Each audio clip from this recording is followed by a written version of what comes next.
Bienvenuto. Welcome. We're so proud to have you. The podium is yours. Hello to everybody. Thank you, John.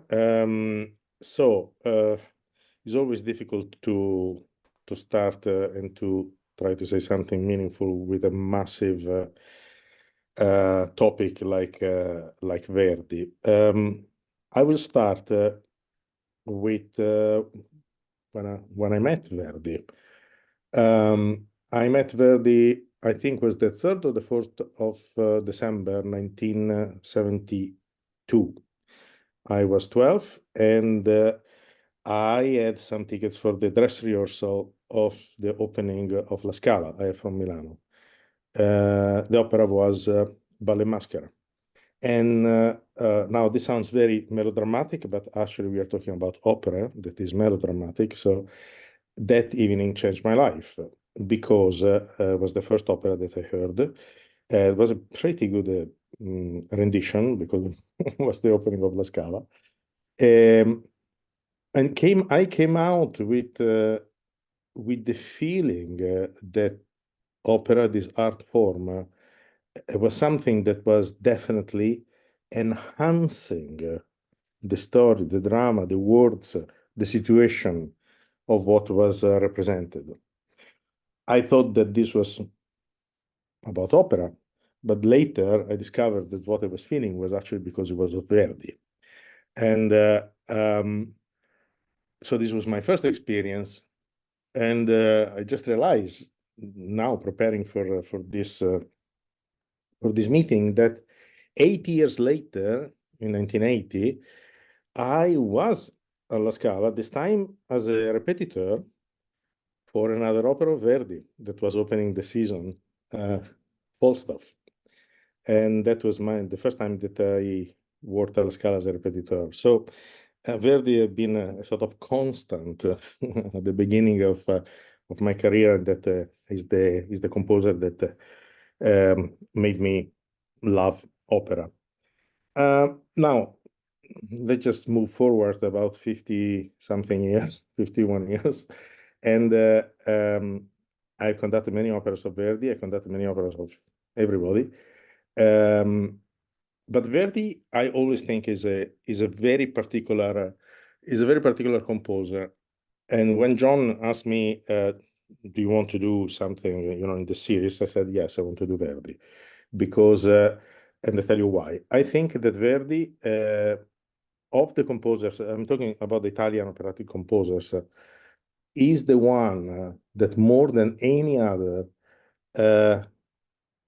is capable of using the music to underline the drama of what is happening in that moment. And during this hour, with some example, I hope that I can sort of show you what I mean. I would start with Falstaff, just because I just mentioned Falstaff. So I've conducted Falstaff 1, 2, 3, I think 5 productions, 6 productions. I don't remember. And the first one I did it as a répétiteur, as I said, and then when I started to conduct it, of course, there was a completely different dimension that was actually studying the score, the full score, the instrumentation, sounds. But also, not only, but with Falstaff, immediately there is one thing that is so important for the conductor, and this is the relationship with the director, because Falstaff, as you all know, is taken from Shakespeare, from the Vario Henry, the Comare di Windsor. Sorry, don't know how to say it in English. And every director that does Falstaff of Verdi thinks that they know better because they have directed Shakespeare. Well, not quite. Because the reason to be of the Falstaff of Verdi is actually the music of Verdi. As we all know, I'm not telling you the stories because you can read it much better than what I can say it on Wikipedia or whatever. Falstaff has been the last opera of Verdi, and Verdi, think of another composer that in his lifetime has gone through such a an amazing change in the style and in the way of writing. I cannot find another one. I mean, Rossini, yes, he's composed a lot of opera in a relatively short time.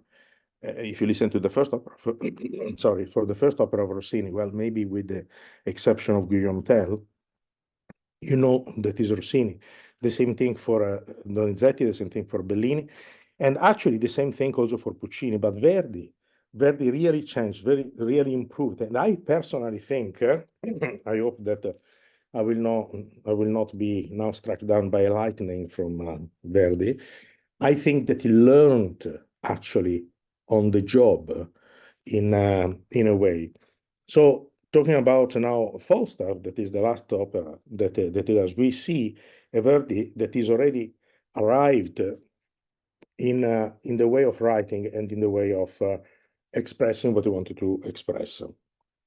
Now, sorry guys, I hope you have the score or not, but because what I want to do is to go through some parts of. I'm sorry. I want to is to go through some parts of the score. So the first thing that I would like to do, if you can go page 22, big number 7, figure number 7. Ecco, let's just me say another thing. The difference for me between Verdi and other composers is that Verdi is at a particular point of the writing and of the history of Italian opera. You see, when we start with Rossini, yeah, there is a written piano, forte, crescendo, diminuendo, some rallentato, some fermata, and that's it. Then we arrive to Bellini, and then we arrive to Donizetti. In Donizetti and in Bellini, and this is actually the difficulty, really the difficulty of these composers, is that there is much more of what is not written in the score that one needs to know rather than what is written in the score. Because the way of performing of the time for Donizetti Bellini was in a way sort of sufficient without having to write every moment. This is an accelerando, this is a crescendo, this is an accent. So in the scores of Bellini and of Donizetti, you have a lot of things that you need to interpret yourself as a conductor. Let's go to Puccini a second. Puccini writes everything. Puccini writes even in the same chord some difference between some instruments that are pianissimo, some instruments that are three piano, some instruments that are four piano, in the same chord, not in the same opera, in the same chord. So Puccini really writes everything. Verdi is a little bit in the middle of this because Verdi is quite precise in what he writes, but there are certain things that will still, again, part of the tradition of the performing. So sometimes I think Verdi is at a crossroad because although I really believe that we need to be very faithful to what the score is in Verdi, but it needs also a little bit of interpretation. Also, Verdi was an incredible practical person. And here we arrive to this example that I was telling you, page 22, figure 7. Now, we see we have this chord of the four horns. We have three horns. They play the E, low E, and one horn, the top B. Now, one would ask, why do we need three horns to play the low B? I mean, the low E. Well, actually, we don't. But this happened a lot in the score also later on. I think this was one practical thing of Verdi. That is a very low note. They didn't have, the best horn players in the orchestra, so it's better to give it to three horns, where there's the chance that maybe one will do it right, rather than just one, and we fail, and there's no bottom E, and there is only the top B of the first horn. This is a small thing, is stupid things. I mean, not stupid thing, but this is the way that I interpret this thing. So, for example, sometime after personally, after that I rehearse with the orchestra, when I see that the players are quite strong, sometimes I do it maybe with only 2 horns on the bottom B, because otherwise there is that become too strong. I mean, these are small things, but for me it's important to say this because I think that we should not be completely evangelical about the scores in certain points in Verdi. Now, I just would like to go now you to the next page 23, and the 4th bar. And here I would like to start with another topic, that is the way that Verdi writes the words in music, the vocal lines, or in this case, like a recitativo. Now, if you look when Bardolfo says un mark, un penny of rugato, look, un mark, the A is a quarter note, un mark, second quarter note, un penny, 2 8 notes of rugato, 8 notes. Now, this seems, you will ask, why is he saying this?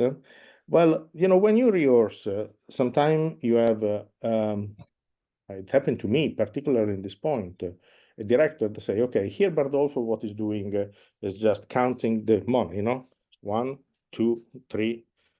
And it's true, but Verdi doesn't just count the money. Verdi make a scene of this counting the money. And the reason why he make a scene is just in the length of the note. Now, if you do un mark, un penny, you just count.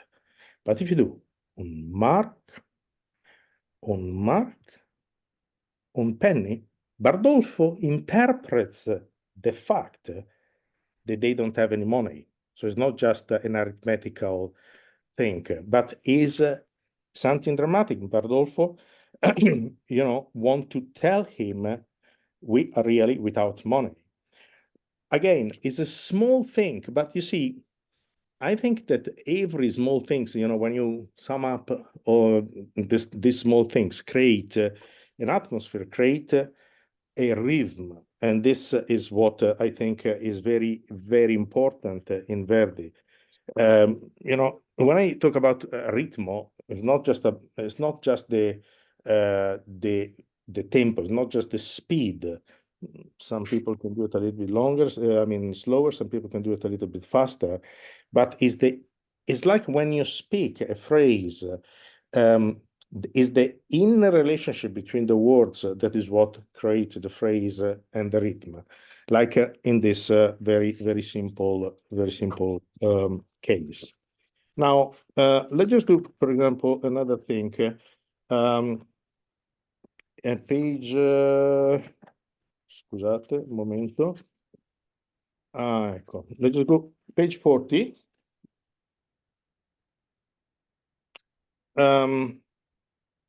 Page 40. So this is the 5th bar. Now, here we have a figuration, this etc., etc. In this opera, there is a lot of this repeated 2 notes. There is here. There is in this big scene in the second part of the second act, when Falstaff is in the difficult situation, with the 2 ladies. And then the same music is at the beginning of the first scene of the 3rd act. That is when Falstaff is back at his pub, this Osteria della Giarrettiera, and is thinking back of what happened. Now, you see, is very important for me to make a difference in all this in all these parts, even if the music is the same. Look here, 5th bar of 11 is marked leggero, staccato, molto e pianissimo, 3P. Now, in this case, we have a very light description of this music because Falstaff is talking about the women, and this is the important moment, you know, when he tried to send the letter to the two ladies, and this is Falstaff that is thinking in a very sort of snake-like way, no, about his plan. Now, this is the music that describes it.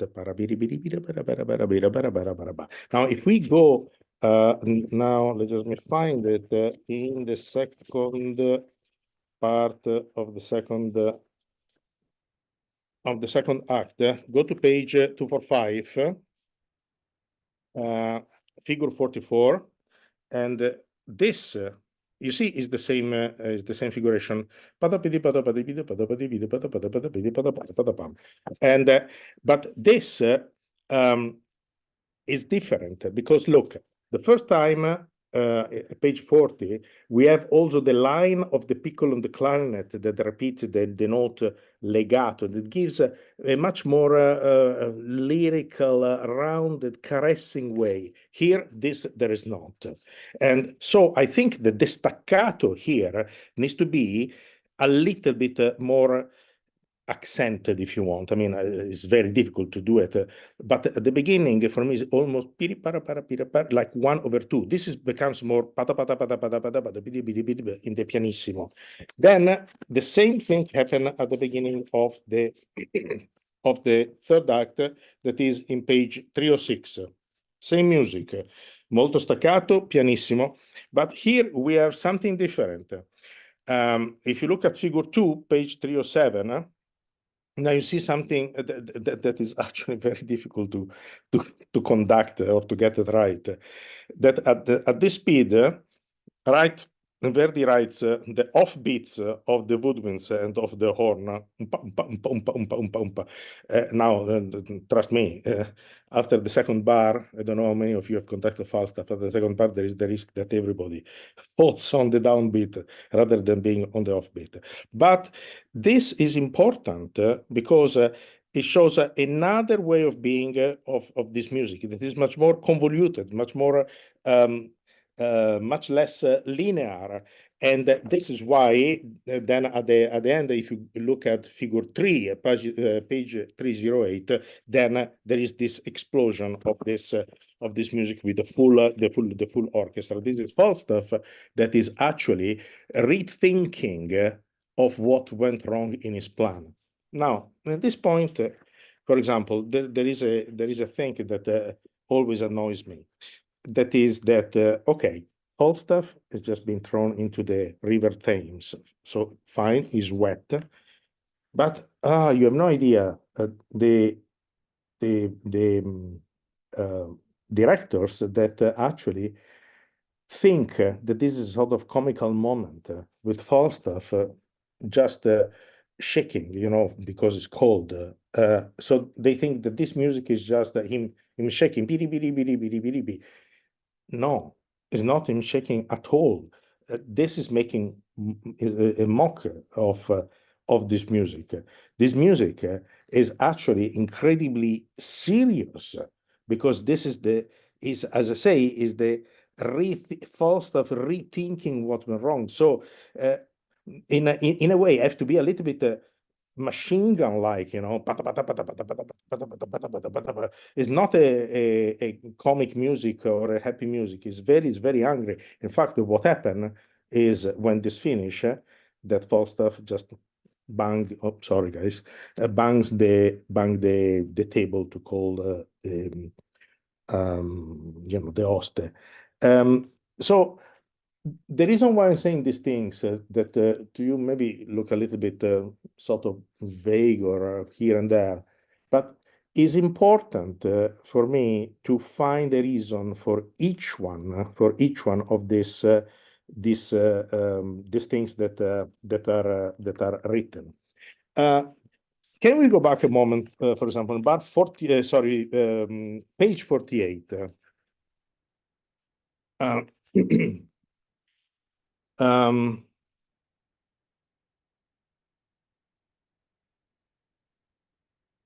Now, page 48, if you go on the second system, so bar 1, 2, 3, 4, 5, 6, 7, 8, bar 8, we start to have the viole with the bottom C, pa, pa, pa, pa, pa, pa, pa. One thing that is actually quite noticeable in this opera is the amount of repeated note ribattute that there are. I don't want to go through the score now, but if you go and you think and you look for it, you will say there is everywhere. Always pata pata pata pata pata, or in triplets. Sometimes with the string, sometimes with the woodwind, sometimes with the horn, the trumpet. For example, in the monologue of Ford is on the trumpet. Now, nota ribattuta seems that is not so important, but actually, I think that depending how from the articulation of what the way that you do it is actually giving a very particular interest in the music. For example, in this moment, he writes marcato, a little bit more solemn, so it's not a pity pity pity pity pity pity. The beginning of the second scene of the first act, when we have the music of for the quartet of the lady, the horn is a pata pata pata pata pa in triplets ribattuto. That is much more light. There is then, as I was mentioning, the ribattuti of the trumpet when we have the monologue of Ford when he discovered that he's been, the Falstaff is going to see his wife in half an hour. And that, just the fact that it's given to the trumpet gives a completely different feeling than what is here. Again, it's something that, it's not like there is one way of doing it, but I think it's very important to give attention and differentiate all this different way to play what it seems the same music. Now I would like you to go to page 51. And this is the reason why I'm showing this is because of what I was telling you before of the interpreting of reinterpreting a little bit of the score. So in this moment, figure 15, page 51, Falstaff is giving this little lecture of what honor is. I don't know if you the opera, I just translate very quickly per question. Può l'onore riempirvi la pancia? Can honor fill your belly, your stomach? No. Can the honor make better a painful leg? No. Or a foot? No. Or a finger? No. Or a hair? No. Now, it seems that is all the same. But look at the genius of Verdi. As I said, it is exactly the same. He does the example, the foot, the finger, the leg. But look in page 52, bar 3, 4, and 5. So what do we notice? In bar 3 and 4, the no is immediately after the question. Può l'onore rimettervi uno stinco? Non può. Né un piede? No. Né un dito? No. Né un capello? No. Ah, no. Né un capello? 1, 2, no. Now, this is what Verdi is about in terms of the drama, of bringing some interest to a phrase that could be, a little bit all the same. In giving this 2 bit of rest, immediately he enhances the tension. And this is why I think it's important, for example, here, when we have this no on the 4th beat, maybe just to wait a little bit more. So, né un piede? No. Né un dito? No. Né un capello? No. Because it's what we would do if I would say it without the music. It's so clever and so wonderful. And I think that we need to, as a conductors, to need to, I want to use a bad word, to help Verdi. Verdi doesn't need any help, but, you know, to underline this with just a little bit of waiting for the no. And then immediately after that, look. So we have this no on the fourth beat, and then we start with the violins, next beat. So 1, 2, 3, no. Pari, rari, rarari, l'onor non è chirurgo. Now go a moment at the beginning of page 54. So at the end of 53, Falstaff say again l'onore, lo può sentire che è morto, another no. Vive sol coi vivi, neppure, that is, the meaning is no. And then immediately we have the horn, pim, pop, pop, pop, pop, pop. Now, these two passages seem quite the same in the sense that we have the no or the neppure, and then something new start. But I think personally, you see, if you go back on page 52, second system, the first bar, after this no, again, we need to have a little break before the violins. Because you see, this is the end of the phrase. And then Falstaff starts to speak about something completely different. But if we go on page 54, after the neppure, there's not the end of the phrase. Immediately start to explain why he said this no. Now, in this point, then I think we really need to go forward because the music, the phrase, the dramatic situation doesn't end there. You know, again, it's a very small thing, but as a conductors, I think we need to really underline and think about all these things.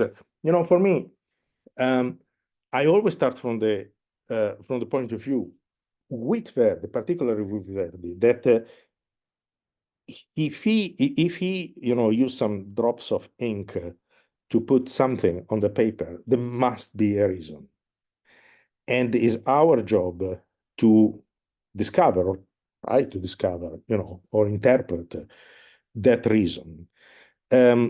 Because in my knowledge of Verdi, he never write things just to write it. There is always a reason to that. Let's go a moment in page 67. Now,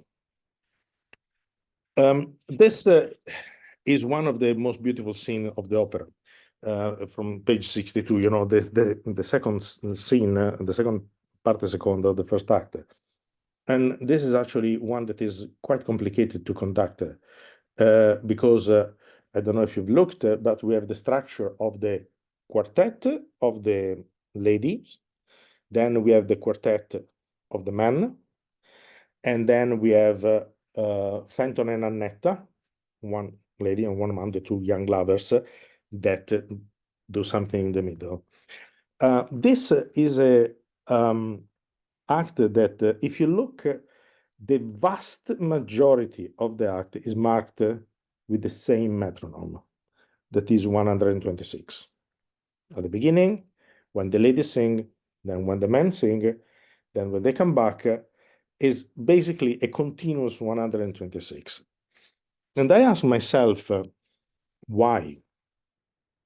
Because, you know, you can have some difference, but this is always 126. And I think that this is the way of Verdi to give the feeling of spark in the action, even with the difference in the tempo. I don't know if you have looked at the score, but the ladies are always in 6/8, and the men are in tempo a cappella, tempo tagliato. So the ladies have 3 notes for each beat, you know, and the men they are 4, and is this already gives a big variety. Just the 3 against the four in the same, like imagine to have a triplet and the quadruplet in the same, you imagine what happened. Is very confusing in a way. But the other thing is, I mean, I don't know how many of you speak Italian. I don't know how many of you have been in a square in a village when there are some ladies that just chat. But the fact is that the way that that this is written is exactly what happened in real life, with the length of the syllable, of the notes, of the. This is not music. Is really musical spoken word. One small thing, for example, go to page 64. So, bar 1, 2, 3, 4, 5, 6. Giungi in buon punto, all 8 notes.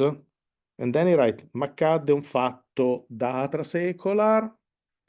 Now, he could have written something like, m'accadde un fatto da trasecolar, all with 6 notes, without underlining the fatto with 2 bits. But if I just speak and I say, giungi in buon punto, m'accade un fatto da trasecolar, the fatto just goes away. But if I say, m'accade un fatto da trasecolar, and this is what he writes. This is why I use this. And it's so clever, so understated, but at the same time, so natural, that is, I think, really is genius. Page 65. Ti pare, oibò, vi pare. So the first ti pare is, of course. Ti pare, oibò, ti pare. The second is, of course. So in the way that we have to suggest the singer to sing this, the first ti pare is not the same as the second ti pare. Not just because it's longer or shorter, but because there is a meaning behind this. The first is an exaggeration. Of course, no, of course. And the second, oibò, vi pare. The second is almost like if this person take offense. Of course, I will never say a word. And this is important because, you see, one thing that I always find in when I work is that I think personally that conductors have abdicated the responsibility to actually be driving in the rehearsal process, in the operatic process. What happened is that there is one music rehearsal, and then see your disease problem. And the 3 weeks in the middle are very often without any musical intention, just production. That is very important. These days, the regie is very important and great, But we have always to remember that it's not, if not for the music, nobody would put any opera on. Nobody's going to put the libretto on.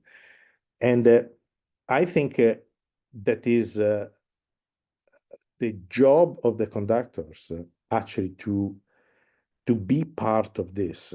And these days, for many reasons, and hey, mea culpa, I mean, it's not that I'm immune from this. Maybe sometime we start one job, then we go away 1 week because it's so incredibly boring to stay in the rehearsal room when they try to work out if you come in from the left or from the right or whatever. But I really think that we as a conductor, we should talk more about the drum, not just about the piano, the forte, the accelerando, and the diminuendo. Because this is particularly in Verdi what the process is about.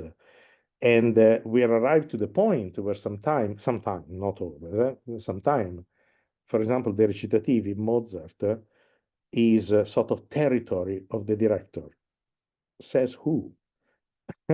The recitativi are as important as the aria or the concertati from the musical point of view, from the dramatical point of view.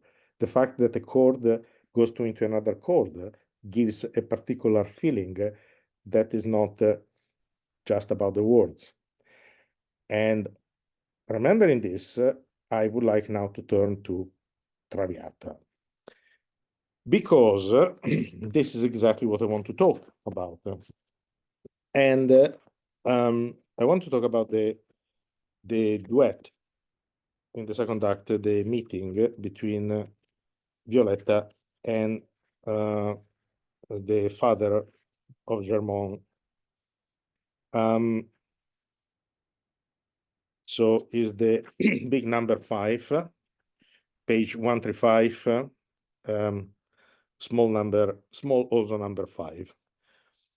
So this is the beginning of Germont that comes in. You know, Mademoiselle Valérie, Sonio, he introduces himself, and then he starts to bark at her. Immediately, third phrase, sì dell'incauto che a ruina corre ammaliato da voi. And this at this point, for me, this is a genius moment of Verdi. It takes Verdi one chord, one E major chord, to completely change the situation. So we have this ex-courtesan that is there in the house. Germont goes there and starts to accuse her that she basically plagiarized something, you know, the son. But what happened? What Verdi does here is just with this long chord is important, long chord, she answered these words, Donna son io signore ed in mia casa. I'm a woman, so you have to treat me with respect. I'm in my house. I suggest that you go more for your benefit than for mine. Is incredible, not just the words that are quite good, but the fact that, as you can see from the bars before, we are in the C major region. So on the word ammaliato da voi, there should be normally a C major chord. Verdi changed this with this E major chord that immediately is already a punch on the jaw of Germont, and then is longer. So it's not just plume, and then she starts to sing. This is her reaction. The fact that it's long shows that actually she is pointing the finger and goes on pointing the finger at him. And immediately the table turns. The guy that was coming in to accuse her is on the back foot. In fact, you know, we know, in parentheses, quai modi. Wow, I was not expecting this. But then, he's a macho man, he starts again. Pure, you know, but, and then, tratto in error voi foste. You are wrong. And what happened on the foste? Another long chord, forte with accent, and this time is a 7 diminished 7. That is quite clashing. So again, she doesn't back down. Then he says this. Then he says he want to give up all the money for you, and she says he didn't try until now, and I would refuse. Now, you see, it's amazing. In what is 12, 15 bars, there already Verdi builds a relationship. And the relationship that he builds between these two is with two chords in E major and then the diminished seventh. And we understand now that Germont is a completely reassessing what he was doing. Now, all this is so important because I am actually convinced that the core of the opera is not about the aria sempre libera de Gio, Liviana e Dieti Calici. The core of the opera is here, in this duet. Is in this duet where everything develops. And I mean, we can go on forever about this, but the fact is that, look, for example, page 137, that I think, is the moderato. No? She shows him this paper where she is actually donating everything to Alfredo. Now, the music is very descriptive here. Pa, pa, pa, pa, pa, pa. Heartbeat. Suspense. And then also with the double basses and the cello going B, C, D, C, B, C, D. There is this anticipation of something that is going to happen. And so for us, for example, as a conductors, look, in the second bar and in the fourth bar, we have the piri, piri, piri, piri, beam with the diminuendo. How do you do this? Some people, not some people, the vast majority of people does pam, pam, pam, pam, pam, pam, para, para, para, para, pam, pam, pam, pam, and then, like if this is a più forte. I think is more nail biting if we just actually do it really piano. Pam, pam, pam, pam, pam, pam, para, para, para, para. Pam, pam, pam, pam, pam, pam, piri, piri. And then, ciel che discopro. This gives also more time about reading this, for the reading of the letter.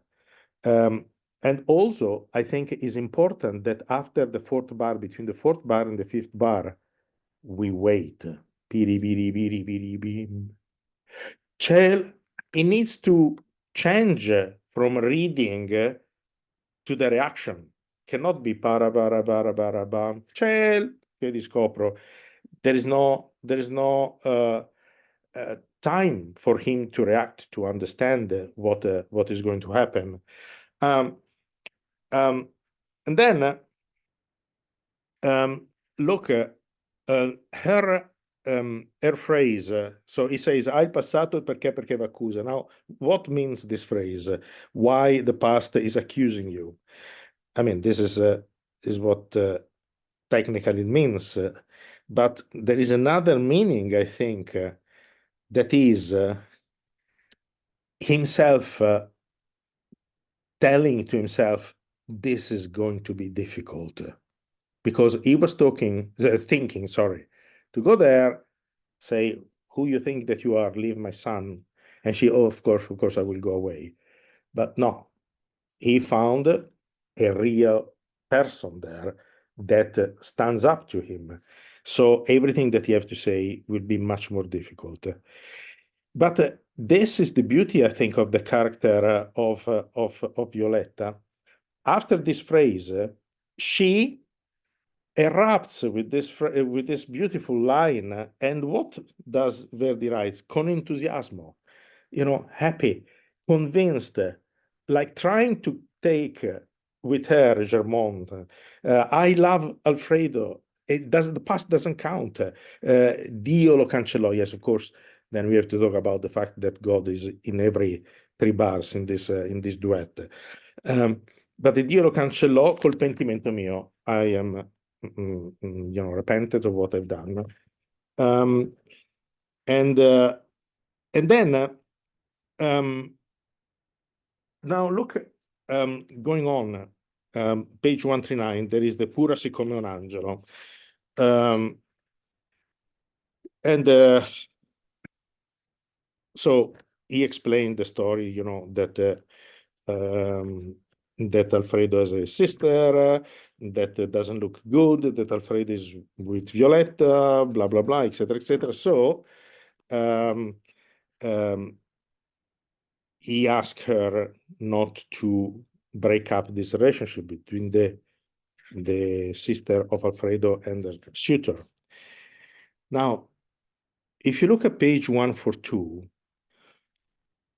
Verdi writes, animando a poco, because Violetta says, yes, I do understand, I will have to separate a little bit, but she knows that is not this. And the music become more insisting, more accelerando, and it becomes almost a little bit like a small fight, no? When he say, this is not enough, and she say, do you want me to give up him forever? Yes, you must. No, no, no, never, never, jamais, jamais. And then the vivacissimo. This is the beginning of a sort of nervous breakdown. Now, don't get me wrong. When I say nervous breakdown, doesn't mean that she's there for me. I think is something that is really very, very, very strong.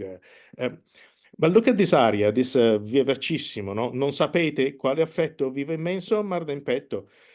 Generally, there is a tradition, you know, the started, non sapete quale effetto vivo immenso, mar in petto. Why?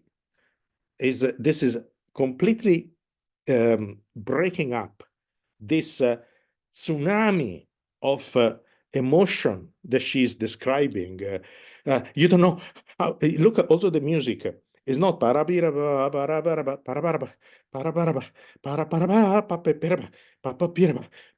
it's somebody that is out of breath already in singing this. And then the next page, 146, ancora più vivo, because this is the moment where she really loses it. I cannot think about this. I cannot think about this. I really cannot think about this. This is what this music is. So it's very important, I think, for us, for the conductor, to try to keep this music going. Of course, there is also a little problem, that is that the singer has to breathe at a certain point.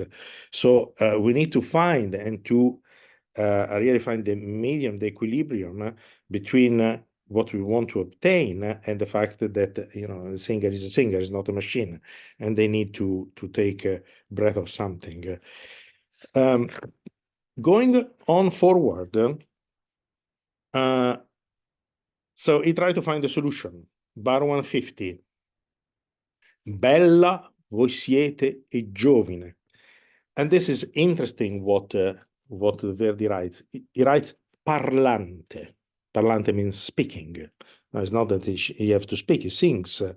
But the reason why he writes this, and also the reason why there is the pizzicato, I think, as an accompanimento, is because this needs to be so pointed, so in this direction.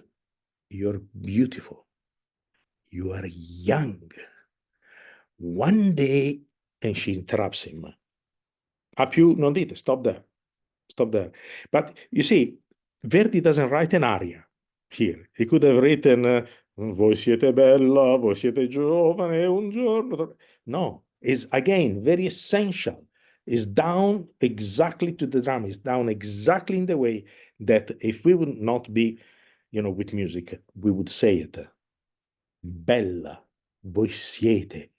Is giovine. Now, why giovane is longer? Why is not a giovine? It could have been, no? Bella, voi siete e giovine. E giovine. Because giovane, there is an underlining, there is a, how you say it, a suggestion that because you are young, then you will be able to find, and it will be okay. And then she interrupts him, lui solo amar voglio. And now here in page 151, there is always at this point something that I hate. That is that many people make an accelerando here.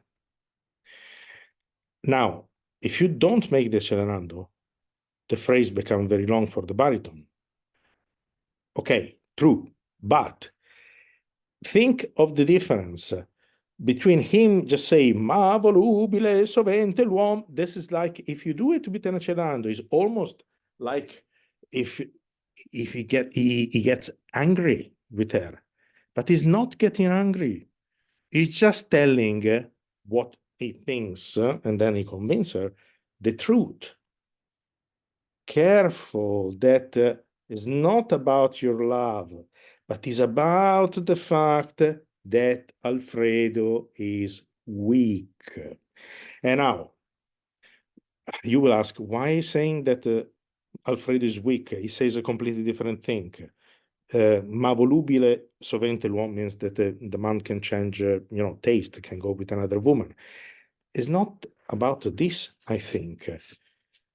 I think that is because what is saying when it all talks about, in the next beat, page 152, 153, it says about basically what it says, when you will be older and you will not be so beautiful, then Alfredo will be bored because your union, marriage, has not been blessed by God.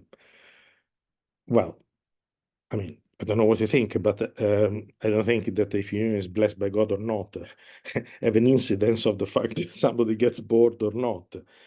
But I think that under these words, there is the fact of saying not so much the fact that God doesn't bless the union, but the fact that the people, the society will not accept this because it's out of the social practice to get married.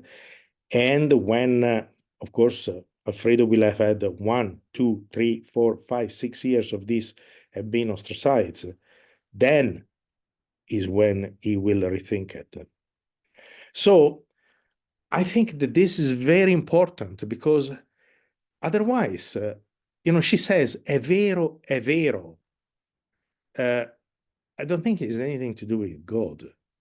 Is to do with the fact that she realized through these words that the future for Alfredo is not strong enough. So it will be better for her to go now rather than upset things later. Now, I know that there can be a ton of books written about against what I said, and that's perfectly fine. But let's remember that in the end, in the third act, when Alfredo comes, and then when Germont comes, she says, now I can die with the people that are dearest to me in the world. Well, if he would be such a terrible person, why does she say this? And in this moment here, later on in the duet, she says there is this beautiful exchange, beautiful, so dramatic, page 164 of the sostenuto. After they have done the slow part of the duet, she says, okay, tell me what to do. And he says, tell him that you don't love him. And again, we have this pum, pum, this pizzicato, these pizzicati. And the way that they are spaced, the is again about showing the two of them are actually thinking. Is the real time of an exchange like this. It's not imponete. Well, tell him that you don't love him. Imponete. Pam, pa, pam. And then, non amarlo ditegli. He will not believe it. Pam, pa, pam. Second idea. Partite, go. He will follow me. Pam, pa, pam. Then and I don't know. So it's highly dramatic, this. And it is important that, what happened here generally is that Violetta sings like if she's a third-class funeral. Non crederà, seguirammi. I think it should be the contrary. Non amarlo, ditegli. Non crederà. Is again Violetta being strong, being true. Seguirammi, and then she take this decision. And then she take this decision that is a terrible decision because means that she goes back to a life that is obviously not what Germont considered a good one. This is why she's saying, embrace me like a daughter. This is the only way that I will be strong. And and then he asked, "Now this, what are you trying to do?" And say, "I will not tell you, otherwise you will oppose it." Now the next bit, that is 169. So we have the first bar, the morro. He says, "What can I do for you?" Yam pa pam pa pam pa pam pa pam. Morro pam pam pam. Morro pianissimo. And she says whatever she say, remind me to him. Now, then we arrive to his phrase, Nogen 8 bars later, the last bar of 169. And there is this tradition that this bar is forte. People do it forte, like the first bar. I think this is completely wrong because she's desperate. She say, I will die. I will die. Don't make that he will remember me in the right way. And then he said, no, generosa, vivere. No, you're a beautiful person. You must live. Now, what is the likelihood of saying, no, beautiful person, you must live? No, piano, as Verdi writes, with a little dolce accent on no generosa vivere. Again, Verdi could have written a forte if he wanted a forte. He didn't. And then I would like, just point out musically the way that Verdi portrays the two different characters here. If you go to page 173, he just premiato il sacrificio, sarà del vostro coto. And you see that we have this articulation with the legatura and the dots. The reason to this is because is like if he takes her and gently shakes her and say, no, you will see, you will be, you're such a good person, this will work.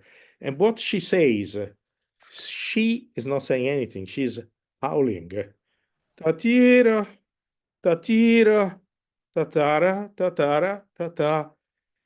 So it's important that this accent that she has, che sarà suo fill'ultimo sospiro, it needs to be underlined in a painful way, almost not a beautiful line. So again, these are two ways of singing in this duetto. There needs to be really having a difference. And this is what Verdi does in this great duet. And I think that this is the point that shows actually what this opera about. It is not about Alfredo loving her, but about social conventions and what was acceptable to society or not. Now, this is something with whom the director can really express themselves, and this is great. I think that this opera is so modern in the sense, but has to be done according to what Verdi writes and convey with the music, and that is our job. It's not the job of the director. And when I say it's our job, it's not the job of the director. It's not that two things have to go one against the other, but I think it's our job to, I use the word explain, but to underline this. Because, look, I don't know how many productions of Traviata I've done. And there are some directors that do a Traviata just describing and depicting what is, in the words. Some director that they want to take their own approach, their vision. Word that I hate, because the vision is the vision of Verdi. It's not the vision of a particular director nor particular conductor. It's what Verdi writes. And there are some that actually really know the score inside out and not where they know what the music means. And in that case, it's going to be a great show. It happens rarely, but it does happen. Yeah, so Maestro, you've just raised a huge issue that we could spend another hour talking about. And in fact, it's one of the questions that was posed about the relationship between the conductor and the director. And I'm sure every conductor, myself included, we have all encountered different visions of directors that don't necessarily justify the approach to the score. Maestro, I do have a few other questions that have been posed that we can certainly bring to your attention. It's just so interesting what you're sharing with us that I don't want to stop. How fascinating it is to understand how Verdi evolved and actually anticipates psychology through the score, even 20 years before psychology even began in Europe. It's remarkable. Another thing that is very important is how much conductors who do conduct Verdi, another Italian repertoire, should actually have an understanding of the language and how Verdi uses the language, the libretto, to underline that psychological element. One other question that was posed has to do with what you said earlier about Falstaff, with the early 19th century Italian composers, Bellini, Donizetti. It is interesting. I've just recently written an article about Italian conductors.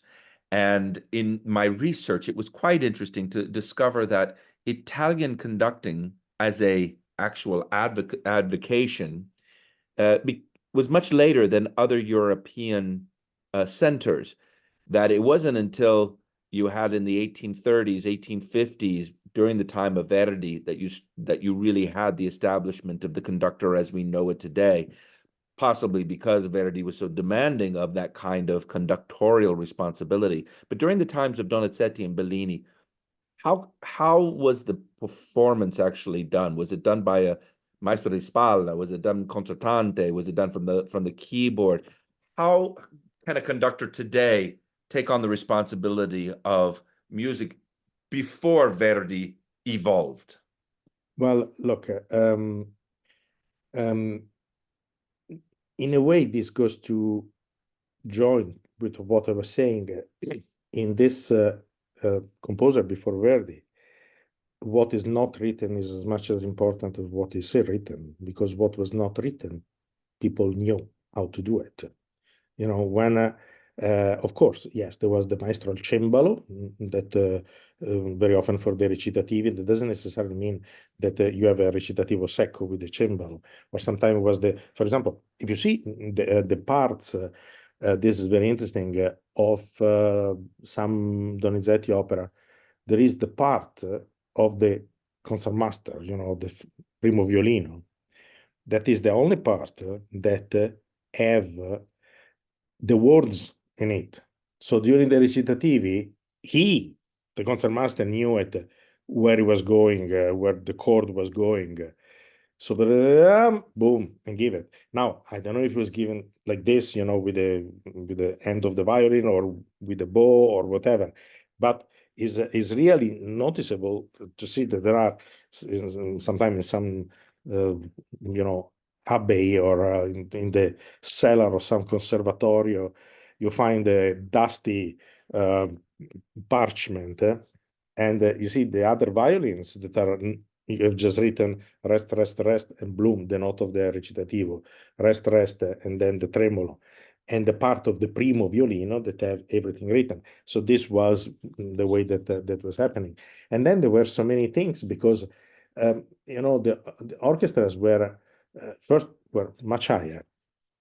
They could hear incredibly well. The singers were not 50 meters behind on the stage singing on their head, like it happens today. They were at the proscenium, so they could hear, and it was clear where the phrase of the singer was going. So, if you have a violin that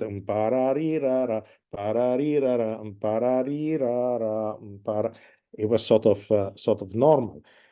I'm not saying that the performance was perfect. As a matter of fact, I really think this is my personal opinion that probably there were some horrendous performances. Uh, and I'm not saying that the invention of the conductor saved the day. But I think that in this, let's say, Donizetti, Bellini, even Rossini, the way that the opera was going, they knew it, in their bones, and this is why probably the figure of the conductor developed later in Italy because of the kind of music. Wonderful. Thank you, Maestro. I can only say grazie tanti di cuore on No behalf of problem. everybody else. This was really extraordinary.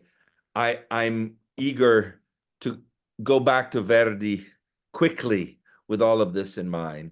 And I encourage all the conductors who have participated today to be faithful to what Verdi has put to the score. I think one of the most important moments of your discussion, of your presentation, was when you mentioned that Verdi, when he put his ink to the paper, he did it for a reason. And our job is to give that reason a kind of voice, a kind of manifestation. And I think that that is a really good lesson for us all to learn. So I thank you, Maestro, for giving us that advice. No problem. Great. We have one new message, two new messages. They're all saying thank you. Oh, well, okay, They fine. wish it could go on longer. But Maestro, we'll do this again. After all, going on with Verdi, what could be next? Maybe Verdi Requiem. That would be wonderful to talk. That definitely is an interesting one, definitely. Let's talk about that for the future. Thank you Great. all for attending. We'll see you again at the next CMO Great Maestros Masterclass. For those of you who are participating, don't forget that June 14th, I will be giving a Tchaikovsky Six Pathétique Masterclass in advance of the Bucharest Masterclass and competition. I hope to see you all soon. Keep checking the website. Grazie mille. Ciao, ciao. Thank you very much. Bye-bye. Thank you, Maestro. Bye-bye.